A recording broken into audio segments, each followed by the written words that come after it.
역대상 18장 1절에서 27절, 18장 1절에서 17절. 그 후에 다윗이 블레셋 사람들을 쳐서 항복을 받고 블레셋 사람들의 손에서 가드와 그 동네를 빼앗고, 어, 어제 화요일 날, 그리고 월요일 날, 이틀 아주 중요한 얘기를 했다. 월요일 거는, 어, 나단 선지자를 통해서 계시를 말씀하셨는데, 어제 화요일은 다윗이 그것을 소화를 다 시켜가지고 확실하게 확신을 갖게 되고 보이지 않는 예수를 이미 마음속에 간직하고 주님이라고 부르던 모습을 보면서 지금 현재는 힘들지만 내가 죽고 난 뒤에 나의 후손이 그 영광스러운 내 왕위를 이어받을 거다. 그렇게 약속하고 그것을 믿고 당당하게 서갔는데 그것을 믿은 사람이 믿든지 말든지 믿고 그래 죽으면 그만이잖냐. 그렇게 우리가 말할 수가 있지만 우선 그 믿음이 있으니까 사는 폼이 다른 사람은 겉으로 볼 때는 맨날 찌질한 그 다윗이지만 속으로는 진짜 왕으로 살았던 그 모습을 보여주면서 하나님을 제일로 여기고 하나님을 왕으로 모시고 하나님 앞에서 하나님의 하라는 대로 순종하면 세상에서 내가 능히 당해낼 수 없는 최고의 왕이 된다는 사실을 오늘 말하고 있는 겁니다. 하나님께 꼭 매여 있을 때 승승장구한다. 그러니까 부족함이 없다. 만사가 형통한다. 하나님만 붙잡으면 그 얘기를 오늘 하고 있습니다. 어제 말씀을 못 들었더라도 오늘 말씀을 들으면 어떻게 이렇게 승승장구하고 만사가 형통하고 그렇게 될 수 있느냐? 다윗은 신앙을 가졌기 때문에 그런데 그 신앙이 죽어서 이루어지는 그거는 둘째 문제고, 첫째, 이 모든 것을 다 이길 수 있는 게, 하나님은 그걸 작게 여긴다는 거예요. 뭐든지 하면 다 이기게 하는 그거를 오히려 작게 여기고 약속을 한 장래 43대 후손 예수에서 올 수 있는 그거를 말한 것을 볼 수 있습니다. 그래서 우리가 읽으면서 기독교인은 크게 읽어지죠. 이게 읽어지는데, 유대인들이, 예수를 모르는 유대인들은 막연하게 그냥 그렇게 기다리고 있습니다. 그래도 우리보다 훨씬 말씀을 더 치밀하게 외우고 간직하고 절기마다 모일 때마다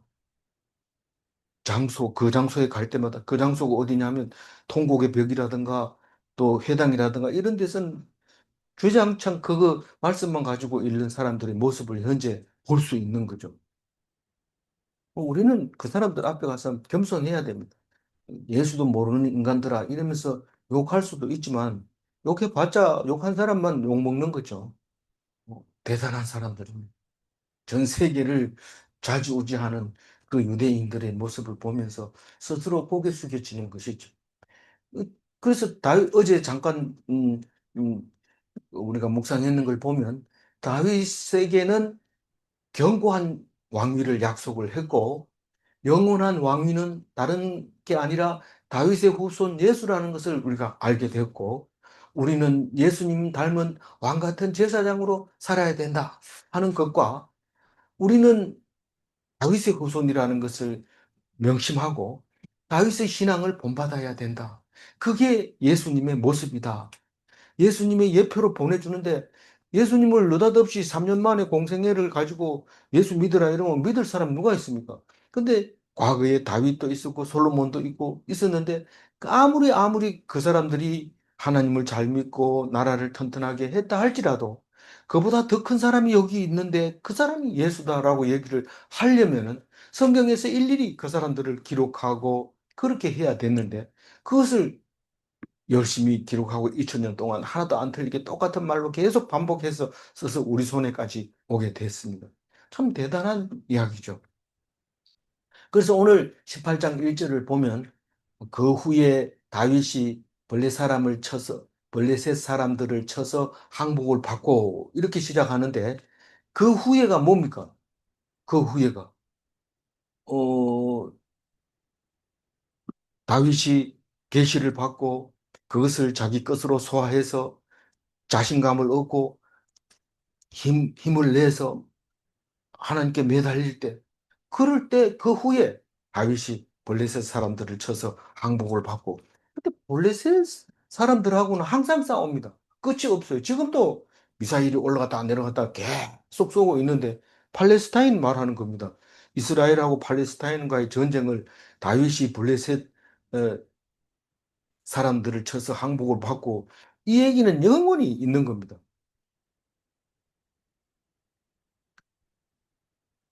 항복을 받는데 해가지고 블레셋 사람들이 사라져 버리고 없는 게 아닙니다. 항복 받아도 여전히 옆에 살고 있습니다. 그런데 성경은 그래 안 하고 동네를 빼앗고 조공을 바치고 다시는 안 싸우고 이렇게 얘기합니다. 블레셋 사람들이 손에서 가드와 그 동네를 빼고 가드가 어디입니까? 지금 가자 지구를 가드라고 합니다. 그거는 뭐 수천 년 동안 이름이 안 바뀌고 있는 겁니다. 우리는 조금만 개발해 보면 동네가 뭐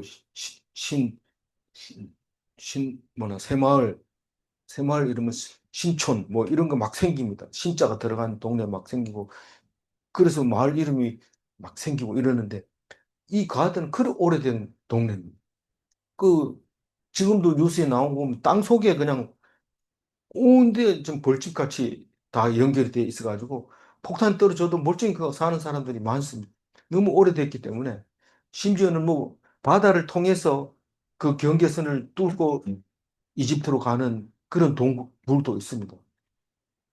그러니까 우리는 뭐, 이 수천 년 된 이 가드 얘기를 그냥 쉽게 읽고 있지만 대단한 동네입니다. 2절 읽어볼까요? 또 모압 사람이 다윗의 종이 되어 조공을 바치니 하나님은 왜 이 블레셋 사람들을 망했는 것 같은데 안 없애고 계속 놔둘까요? 이 원수가 없으면 내가 인간이 안 됩니다. 원수가 나를 괴롭히니까 내가 우울증 걸려요, 안 걸려요? 원수 있는 사람은 우울증 안 걸립니다. 걸릴 수가 없어요. 물론 뭐 하나님 말씀 없으면 속상해서 자살할 수는 있지만 우울증 같은 건 안 걸립니다. 왜냐하면 늘 싸워야 되니까요. 신경 바짝 써야 되니까. 그러니까 하나님이 원수를 계속 주는 이유는 나를 위해서 준 거니까 원수를 사랑하라 이러면 그 사람한테 뭐 싸우지 마라 이런 뜻이 아니라 원수가 있는 것이 얼마나 감사한지 몰라라. 감사해라. 그런 뜻으로 말하고 있는데 오해하면 안 됩니다. 그 뭐 이걸 갖다가 내 속에 있는 못된 성질 이렇게 얘기하는 사람도 있는데 그 못된 성질도 있어야 돼요. 없으면은요 맨날 착하다 소리 들으면 나중에 가보면 속이 다 썩어 있어요. 속이 썩어가지고 어 시커먼 게 들어 있어요. 그렇기 때문에 속에 못된 것도 안 없애고 그냥 놔두는데 하나님이 안 없애고 놔둡니다. 내 마음대로 없애고 놔두고 이럴 것 같으면 뭐한테 속상할 게 뭐 있어요. 근데 안 없애고 그냥 미워하는 마음, 원망하는 마음 그 생각이 들면 아무 생각이 안 납니다. 뭐 일부러 그런 것 같지만 절대로 생각이 안 납니다. 그래서 원수는 멸절되지 않는다. 그 얘기를 1절에서 자세하게 얘기하고 있는데 그 1절을 읽고 그걸 그래 얘기를 합니까? 이런데 자꾸 읽으면 그런 생각이 들어요. 그래서 2절에 보면 모압을 치고 모압은 블레셋은 그 이스라엘의 사해 쪽으로 그러니까 서쪽에 있는 사실은 이 시대에는 거의 같이 살고 있었지만 가자는 가드는 이 남서쪽에 지중해 쪽에 있잖아요. 그런데 모압은 어디 있어요? 요단강 동편에 있잖아요. 모압에 있는 사람들도 다치고 다윗의 종이 돼서 조공을 바친다. 왜 막 얘기합니까? 지금 전체적으로 이웃을 다 통해서 항상 승리하고 있다는 걸 얘기하려고 그래요. 그 다음에 누구 얘기할까요? 북쪽 얘기합니다. 북쪽 3절 읽어보세요. 소아와 다다에셀이 유브라데 강가에서 자기 세력을 펴고자 하며 다윗이 그를 쳐서 하만까지 이르고 이 유브라데 강은 그 아브라함이 그 바단 하람에서 하란 땅에서 살다가 내려오잖아요. 그 하란은 아브라함의 형 이름이잖아요. 거기가 유발한테 강가입니다. 지금 그 아람이라고 하는 지금 시리아죠. 지금 시리아인데 그 음, 이라크하고 그 이제 이라크 땅도 있고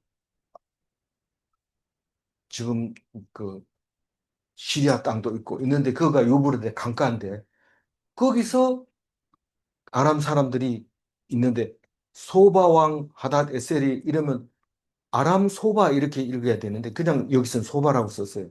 무슨 말이냐면 아람 다메섹, 아람 소바 뒤에 가면 또 아람 뭐 많이 나옵니다.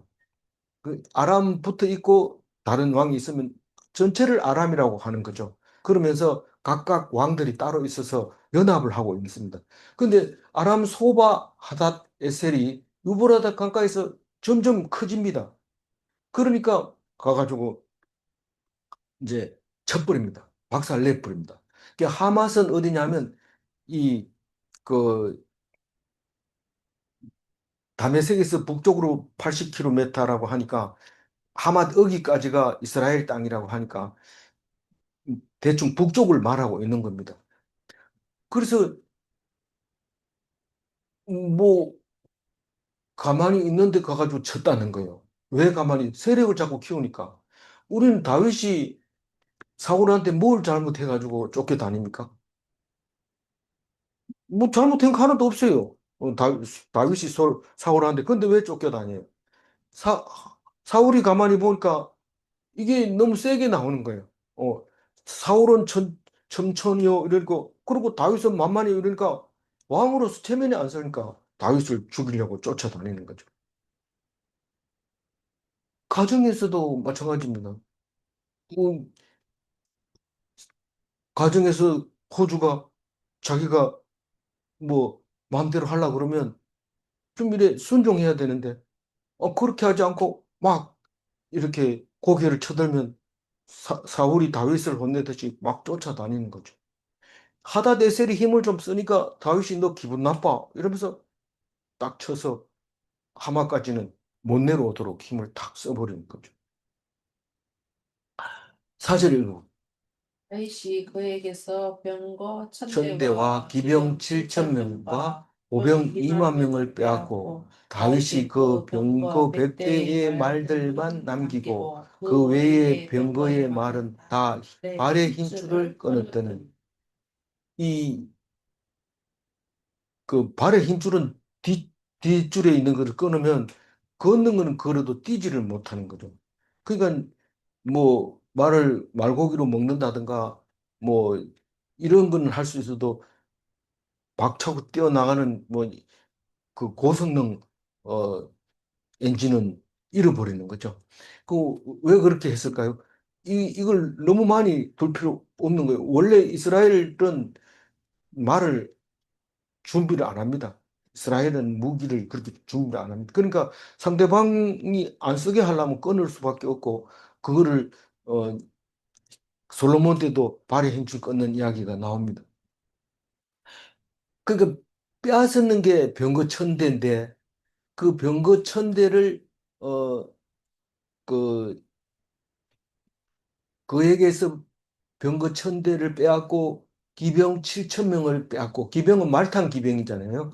말 기술을 갖다가 이제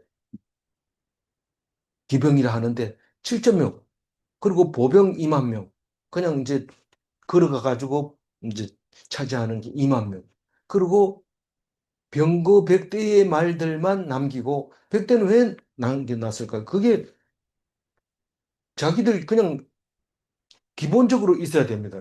기본 수비를 위해서 공격을 위한 게 아니고 수비를 위해서 100대를 그냥 남기고 그 외의 병거의 말들은 다 힘줄을 끊었다. 그렇게 이야기를 하고 있습니다. 어, 그러니까 사절에 나와 있는 7천 명하고 2만 명 이런 것들은 뭡니까? 포로입니까? 포로 아닙니다. 뭡니까?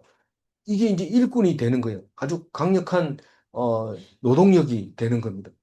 5절 읽어봅니다. 다메섹 아람 아랍 사람이 사람이 소바 왕 하다에셀을 또 도우러 온지라 다윗이 아랍 사람 2만 2천 명을 죽이. 예.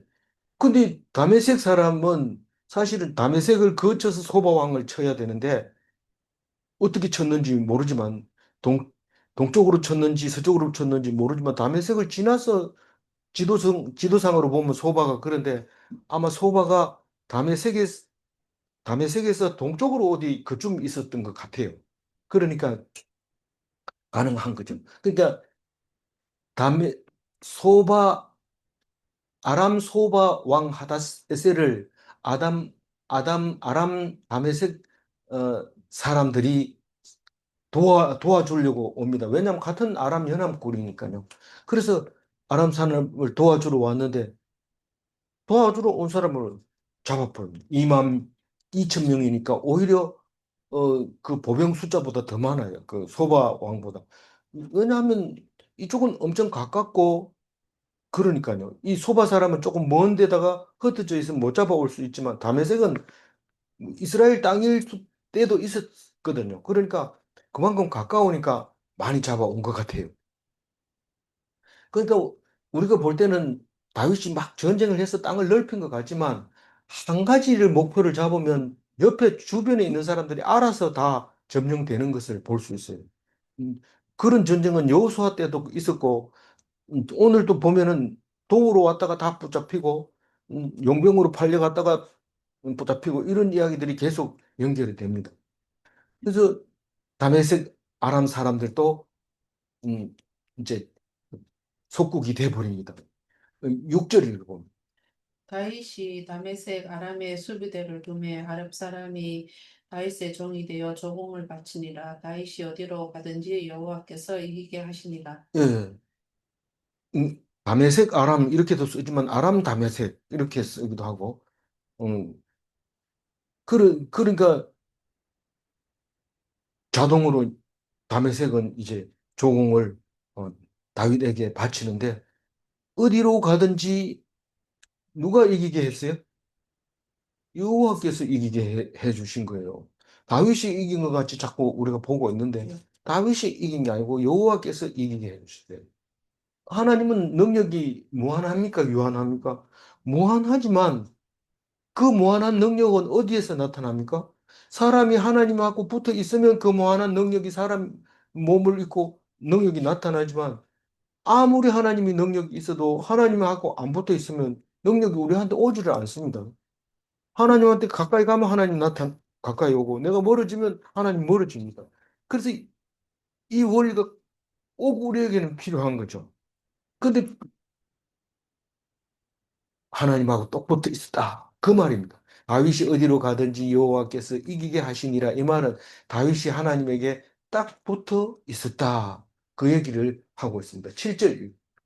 다윗이 하다에셀의 신하들이 가진 금 방패를 빼앗아 예루살렘으로 가져오고. 이제는 그 전리품을 어떻게 처리했느냐? 그렇게 많이 벌었는 걸 어떻게 했냐? 예루살렘으로 가져와서 모아놨다가 나중에 그 솔로몬 성전에다가 곡간에다가 넣습니다. 곡간 큽니다. 근데 그렇게 모아놨는 게 어떻게 될까요? 나중에 다 빼앗깁니다. 조공으로 빼앗기고 최종적으로 바벨론에 다 뭐 엄청난 그 음, 구루마에다 싣고 갑니다. 싹 가져갔다가 나중에 이제 70년 끝나고 가져가라 이랬는데 뭐 다 깨진 거 뭐 얼마 안 되는 거 그거 가지고 와가지고 성전 지으려고 하니까 그 전에 그 솔로몬 성전을 아는 장로들이 앉아가지고 막 울면서 이게 어떻게 된 거냐 이러면서 우는 이야기 그 나오죠. 대성통곡하는 게. 그 얘기를 하면서 음, 가져와서 금방패를 사실은 금방패는 쓸모가 없어요. 무른 데다가 이 쇠를 딱 뚫으면 금이 약해서 구멍이 뚫립니다. 그런데 그럼 그보다 뭐가 더 중요하냐면 무거워서 들지를 못해요. 금으로 만들어 놓은. 그래서 이게 아무 쓸모 없는데 금방패는 폼입니다. 이 사열하고 이럴 때 금방패를 딱 들고 나가면 멋있잖아요. 그걸 빼앗아 가지고 보물이죠. 우리가 뭐 어, 금으로 뭐 열쇠 만들어 놓으면 실제로 그 황금 열쇠가 키로 쓰는 게 아니고 그냥 폼으로 그렇게 만들어 놓는 거나 마찬가지로 그런 거. 8절 읽어. 또 하다 에셀의 성읍 디브핫과 군에서 심이 많은 놋을 빼앗았더니 솔로몬이 그것으로 놋대와 기둥과 놋그릇들을 만들었더라. 지금은 아직 솔로몬이 왕이 아니기 때문에 아니지만 나중에 이걸 가지고 이제 만든다는 거예요. 군에서 이랬는데 원래 발음이 쿤이라고 발음이 나야 됩니다. 쿤이라고 발음 나고 디브핫 이렇게 하는데 소바 땅의 땅 이름이죠. 소바 땅 하닷 에셀 왕이 다스리는 땅 이름이 디브핫과 쿤이라는 게 있었는데 거기에 금이 많이 났던 것 같아요. 그래서 금이 엄청 많았는데 그걸 다 빼앗아 가지고 창고에 넣어놨다가 나중에 솔로몬이 노태야 이게 그 물두멍이잖아요. 물을 담아 놓는 거고 어, 큰 바다를 만들어 놓고 퍼내가는 것도 대야라고 하는데 그걸 만들고 기둥은 큰 기둥 진짜 멋있는 기둥 만들고 그 위에 거물 쳐놓고 석류 만들어 놓고 하는 그 한쪽은 보아스 한쪽은 약인 이름 붙여가지고 해놨죠. 근데 바벨론 포로 때 그걸 뜯어가지고 엄청 큰 기둥을 녹기둥을 싣고 가는 구조도 나오고 그렇잖아요. 그 놋 그릇, 뭐 그릇은 뭐 많이 필요하니까요. 구절 한번 읽어. 하맛 왕 도우가 다윗이 소바 왕 하닷 에셀의 문대를 쳐서 문지를 다. 이 하맛은 다윗 뭡니까 다메섹에서부터 더 올라가 가지고 있는 거고 소바는 북 동쪽에 있는 거고 그렇게 그림을 그릴 수 있어요.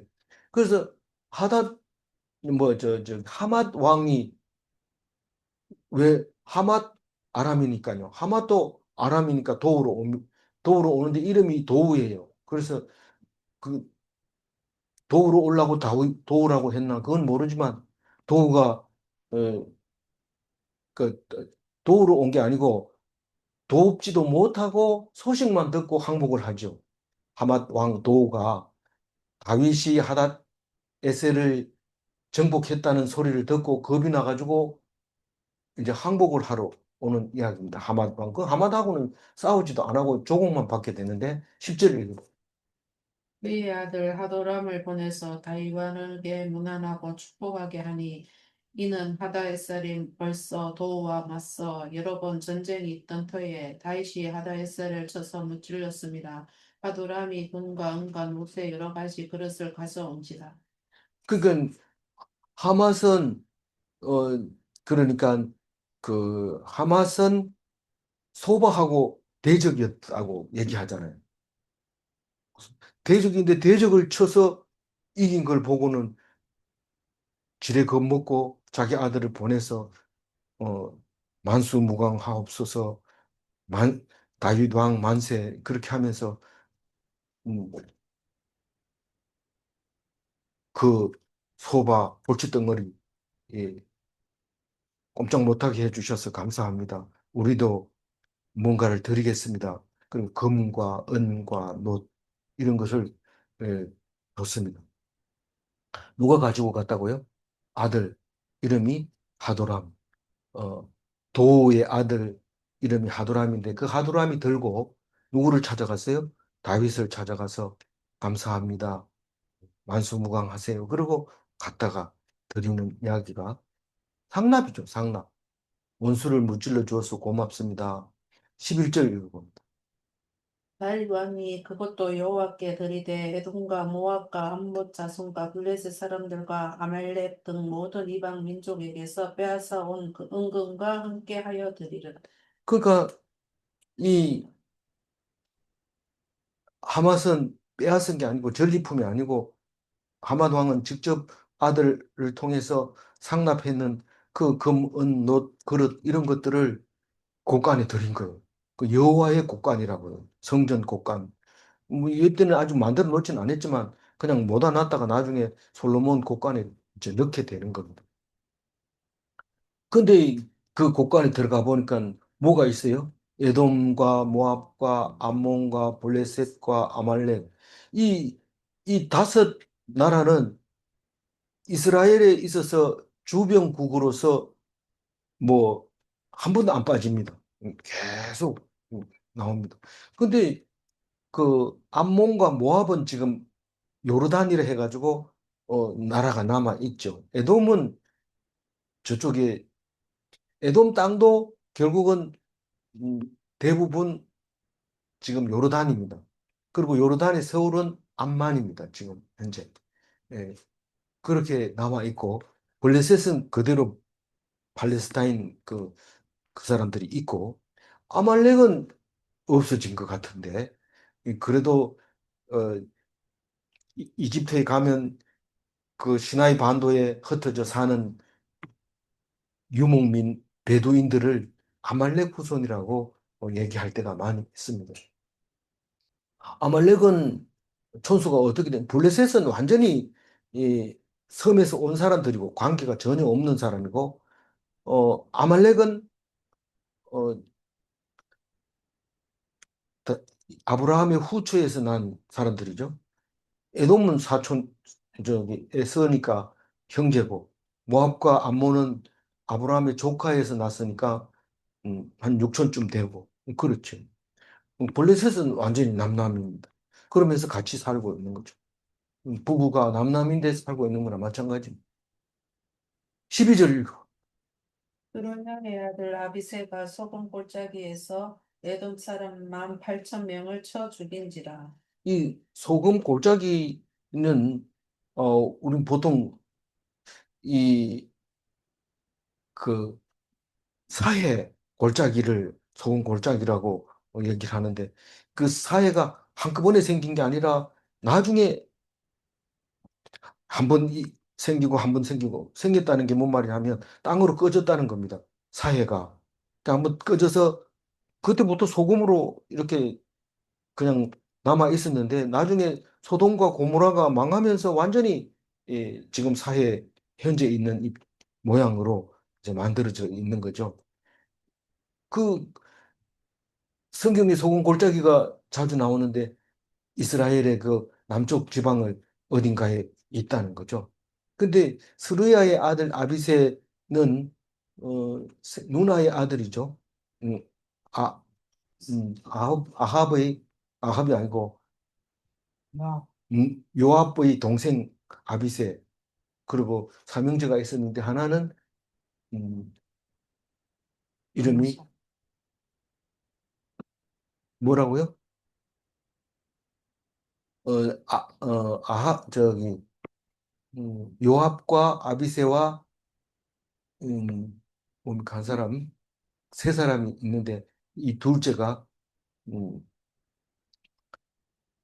에돔 사람 그게 에돔이라고 하면 제일 남쪽에 있는 에서의 땅인데 거기서 18,000명을 쳐 죽인지라 이건 잡아온 게 아니고 쳐 죽여버렸습니다. 보통은 저 아까 나온 그런 사람들은 잡아다가 이제 일을 시킨다고 이제 오늘 나옵니까? 뒤에 나옵니까? 하여튼 오늘 안 나오면 내일이라도 나옵니다. 그 사람들을 그 험한 일을 다 시킨 그 사람 데리고 잡아온 사람들, 전쟁해서 잡아온 사람들. 13절 다윗이 에돔의 수비대를 두매 에돔 사람이 다 다윗의 종이니라. 다윗이 어디로 가든지 여호와께서 이기게 하셨다. 그래서 아비새가 가서 저 죽이고 또 다시 고개 쳐들까 봐 이스라엘 사람을 보내가지고 여기서 지키고 있다. 문제가 생기면 바로 연락해라. 그리고 음, 항상 수시로 사람들이 왔다 갔다 하면서 이상 없다고 보고하고 그리고 무슨 문제가 생기면 바로 가서 에돔 사람들을 혼내주려고 수비대를 거기다 딱 놨는데 그리고 다윗은 어디로 가든지 여호와께서 이기게 하셨더라.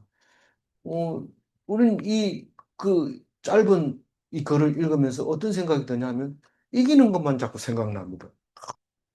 만사가 형통되는 거야. 하나님 믿음. 근데 믿지는 안 하고 형통만 자꾸 생각하니까 나는 왜 하나님이 이기게 안 하실까? 이렇게 생각하는데 이기게 하는 건 하나님 몫이니까 이기는 데 신경 쓰지 말고 하나님께 딱 붙어 있으면 나머지는 하나님 다 알아서 합니다. 그런데 하나님이 능력 놔두고 우리를 안 도와줄 수가 없습니다. 하나님이 딱 붙어 있으면 겁낼 거 없습니다. 다윗의 시를 읽어보면 압니다. 다윗이 적군만 나타나면 하나님 저 대적들을 그냥 놔둘 겁니까? 그렇게 야단친 저기 기도할 때 꼭 그렇게 기도합니다. 아니 네 대적인데 왜 나한테 얘기하냐? 하나님하고 딱 붙어 있으니까 내가 죽으면 하나님 힘이 없다는 걸 증명하는 거니까 그건 말이 안 됩니다. 혼내주세요. 이러고 이기는 거기 때문에 우리는 되고 안 되고를 그건 하나님 몫인데 금방지게 자꾸 그걸 찾지 말고 내 몫은 하나님께 붙어 있는 거. 그것만 내 몫이다라는 것을 꼭 기억하시면 좋겠습니다. 14절 읽어보겠습니다. 다윗이 온 온 이스라엘을 이스라엘을 다스려 다스려 모든 모든 백성에게 백성에게 정의와 정의와 공의를 공의를 행할세. 행할세. 이 이제 14절부터는 13절까지는 대외적인 실익이 그러니까 든든한 이제 우방 나라 또 조공을 바치는 나라 정복한 나라 이렇게 바깥으로는 다 돼 있지만 실제로 안에서는 또 잘 해야 됩니다. 안에서 내실을 못 다지면 안 됩니다. 내실을 다져졌다는 게 14절부터 17절까지 나옵니다. 어, 내일은 뭔 얘기 할까요? 실제로 부하들이, 요번에는 다윗이 했는 얘기를 쭉 적지만, 내일 얘기는 그 부하들이, 훌륭한 부하들이 다 주변 나라를 정복하는 이야기를 하게 됩니다. 근데 그거를 그 다른 역사서에서 이야기하는 것보다가 훨씬 간단하게 간추려가지고 필요한 얘기만 적고 있기 때문에, 음,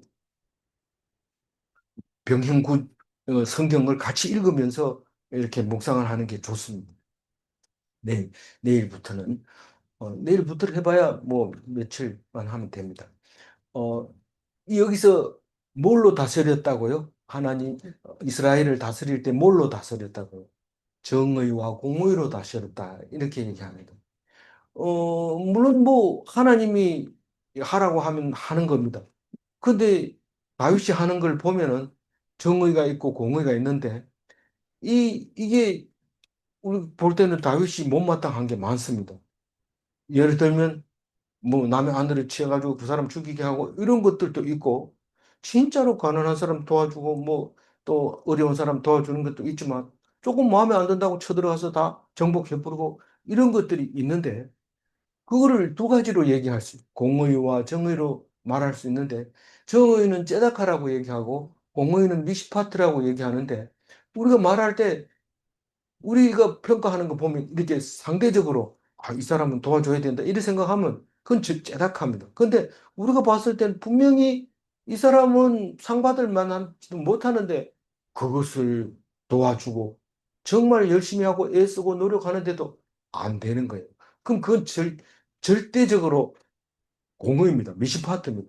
그러니까 대부분 이 판결이 땅 때릴 때 사람들이 100% 감사합니다. 재판장님, 이렇게 합니까? 아, 그렇지 않잖아요. 절반은 망했다. 이렇게 하고, 절반은 그럴 줄 알았어. 이러면서 좋아하는 거예요. 그게 미시파트예요.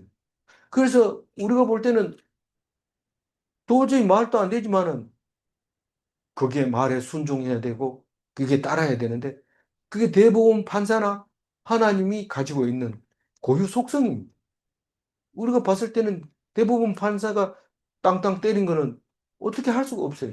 그럴 수밖에 없어요. 그렇게 어, 공의와 정의로 평가했 저기 다스렸다. 이 말은 백성들이 그만큼 다윗을 인정했다는 뜻이죠. 다윗 혼자서는 그게 불가능한 일입니다.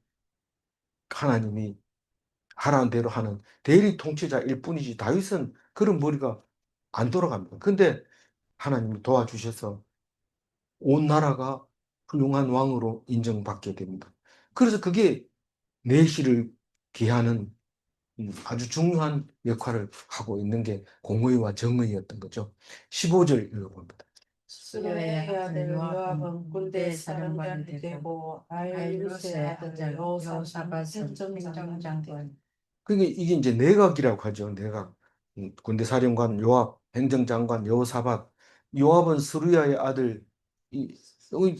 뭐 다윗에게 요구가 생기면 요압이 이제 대장하는 거죠. 최고 국군 통수권자죠. 어, 그리고 다윗의 생질 누이의 아들입니다. 요압이. 그리고 어, 내일 목요일 날 가면 그 생질과 다윗 사이에 있었던 이야기가 참 희한하게 풀어지는 게 나옵니다. 어, 16절 읽어볼게요. 아이두메의 아들 사독과 아비아달의 아들 아비멜렉은 제사장이 되고 사오사는 이석사도 서기관이 되고 이 사오사는 여기밖에 안 나와요. 여기밖에 안 나오는데 아비아달과 아비멜렉, 사도 이 세 사람은 굉장히 많이 나와요. 그래서 이게 누가 누군지 잘 몰라요. 여기서는 지금 어, 아이두베 아들 사독이라 하지만 사실은 아이두베 아들 아비아달로 많이 나옵니다. 근데 또 아비아달의 아버지를 아히멜렉으로 우리가 많이 알고 있는데 왜냐하면 아히멜렉은 음, 다윗이 쫓겨다닐 때 사울이 쫓겨다닐 때 그 칼을 준 사람이잖아요. 저기 골리앗을 죽인 칼을 줬다가 완전히 싹 멸망시켜버려 사울이 아히멜렉 제사장 가족을 다 죽여버려. 그때 도망 나온 아들 이름이 아비아달인데 도망 나올 때 에봇을 들고 도망 나와서 다윗에게 간 게 아비아달인데 이게 그 아비아달이 맞을 거예요. 근데 뒤에 가보면 아비아달의 아들 아히멜렉이 또 뭐 하는 게 있습니다. 그래서 이거를 깊이 연구해서 그게 무슨 뜻인지 알아야 되는데 우리는 아직 그까지 가기가 어려워요. 분명히 있는데 하면 하겠는데 다른 걸 못 하게 되니까 너무 자료를 많이 찾아야 되니까 음, 일단은 그렇게만 기억하고 있으면 돼요. 그래서 사독은 명실공히 나중에 이제 사두개파의 이 원조가 되는 제사장 족속이 아닌가 그렇게 생각이 되집니다. 사호사는 딱 여기 한 군데밖에 안 나오니까 진짜 누군지 모릅니다. 서기관은 뭡니까? 왕의 일지를 기록하고 하나님 말씀을 기록하고 이런 거 다 서기관이 합니다. 글도 잘 쓰고 기억도 좋고 그 법도 잘 알고 이런 사람이죠. 17절 마지막 절 읽어봅니다. 요야다의 아들 브나냐는 그렛 사람과 블렛 사람을 다스리고 다윗의 아들들은 왕을 모시는 사람들의 우두머리가 되니라. 요야다의 아들 브나냐는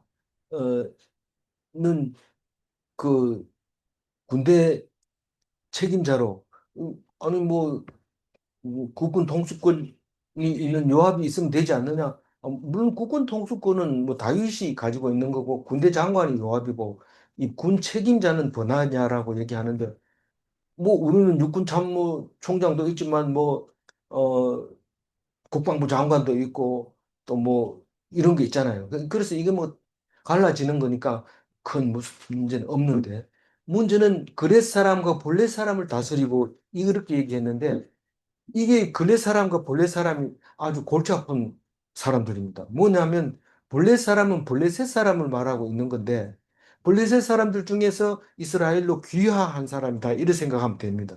근데 그렛 사람은 뭐냐면 원래 블레셋 사람들이 어디서 왔냐면 그레데 섬에서 왔어요. 역사학자들 얘기입니다. 이 성경 얘기가 아니고 그레데 섬에서 온 사람들이 블레셋 땅에서 자리를 잡은 게 블레셋 사람들인데 나중에 그레데에서 또 온 사람들이 있단 말이에요. 근데 브레셋에서 동화되지 않고 이쪽으로 온 사람들은 따로 구별해서 그렛 사람이라고 하고 블렛 사람이라고 불렀던 거죠.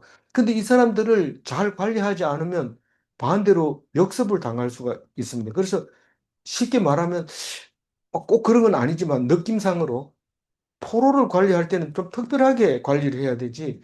우리가 시키는 대로 일 잘한다고 해서 내버려 두면 안 됩니다. 그건 특별 관리를 해줘야 됩니다. 그래서 이 사람을 특별히 따로 임명을 해서 번하자를 그렛 사람과 블렛 사람을 다스리도록 이렇게 한 게 아닌가 생각이 되지. 근데 다윗의 아들들은 왕을 모시는 사람들의 우두머리가 되니라. 왕이 누굽니까? 다윗인데 그 아들들이 아버지를 모시게 됩니다. 뭐 이게 이제 옛날은 거의 대부분 안전을 위해서 이렇게 하는데 결국은 나중에 다윗 훨씬 후에 에, 바벨론이 바벨론에 의해서 망할 때 그때 그 나라 왕도 누구에게서 죽어요? 아들에게서 죽어요. 다윗 저기 이 유대 베들레 저 예루살렘을 정복하다가 정복 못하고 무슨 일 때문에 돌아가요. 저기 그 유브라데로 돌아가는데 돌아가가지고는 누구한테 죽느냐 하면 아들한테 죽습니다. 그 아들이 늘 왕을 모시게 이렇게 돼 있는데 왜 아들한테 죽을까요? 이게 맏아들이 죽으면 둘째 아들, 셋째 아들한테서 죽게 됩니다. 맏아들이 죽으면 둘째 아들에게 줘야 이게 조용한데 막내 아들한테 주도록 만들어 놨거든요. 그러니까 둘째, 셋째가 기도 드리고 있는 아버지를 죽여버려요. 그런 이야기가 그건 성경에 안 나오죠. 안 나오는데 아들들이 왕을 모셨다.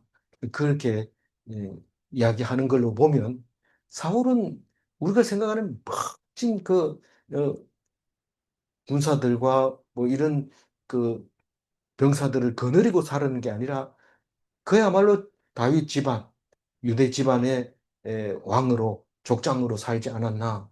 이제 그렇게 예, 그림이 그려지고 있습니다. 오늘 13절 하이라이트만 한번 읽어볼게요. 다윗이 어디로 가든지 여호와께서 이기게 하셨더라.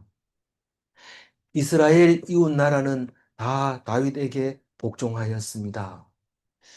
다윗의 승리는 하나님의 승리입니다. 질문합니다. 하나님을 의지하면 승리를 주시는가? 네. 능력의 하나님은 원수를 이기게 하시는가? 아멘. 기도하겠습니다. 하나님 감사합니다. 다윗이 승승장구하는 것은 하나님께 붙어 있기 때문입니다. 다윗은 왜 승승장구하고 나에게는 왜 만사가 볼통합니까? 그렇게 말할 때 다윗은 믿음으로 승리했고 우리는 불신으로 승리하지 않았습니다. 아니 이렇게 잘 믿고 있는데 왜 그런 말씀하십니까? 하나님 아니다.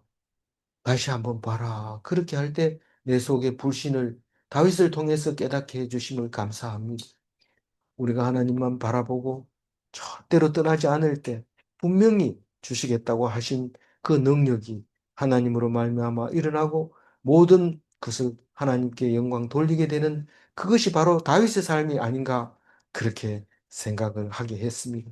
하나님, 우리가 성경을 읽을 때 생각나게 해주시고 총명하게 지혜가 살아나게 도와주시옵소서. 감사드리옵고 우리 주 예수 그리스도 이름으로 기도 올리옵나이다. 네. 아멘.